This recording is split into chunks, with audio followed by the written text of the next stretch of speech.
តែ IELTS នៅគេក៏ដឹងដែរថាវាជាតេស្តសមត្ថភាពភាសាអង់គ្លេសដែលត្រូវបានគេទទួលស្គាល់ទូទាំងពិភពលោកហើយមិនមែនមានតែប្រទេសយើងទេណាដែលធ្វើការតេស្ត IELTS នេះគឺទូទាំងពិភពលោកទាំងអស់អ្នកទាំងអស់គ្នាមានដែរឆ្ងល់ថានៅក្នុងចំណោមប្រទេសអាស៊ានរបស់យើងហ្នឹងប្រទេសណាដែលមានបន្ទុក IELTS ខ្ពស់ជាងគេសាកទាយមើលខ្ញុំគិតថាអ្នកទាំងអស់គ្នាប្រកាសជាទាយអត់ត្រូវទេអញ្ចឹងថ្ងៃនេះខ្ញុំនឹងមកចែករំលែកអំពី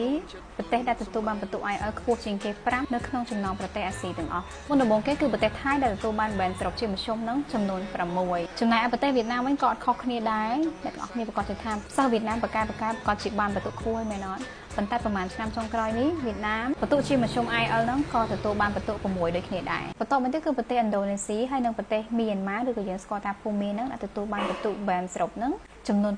6.5ជាមធ្យមចំណែកហ្វីលីពីនវិញគឺអត់ធម្មតាទទួលបានបន្ទុករហូតដល់ទៅ7ជាមធ្យមហើយប្រទេសដែលទទួលបានបន្ទុក IELTS ខ្ពស់ជាងគេអ្នកទាំងអស់គ្នាចង់ដឹងថាប្រទេសណាអត់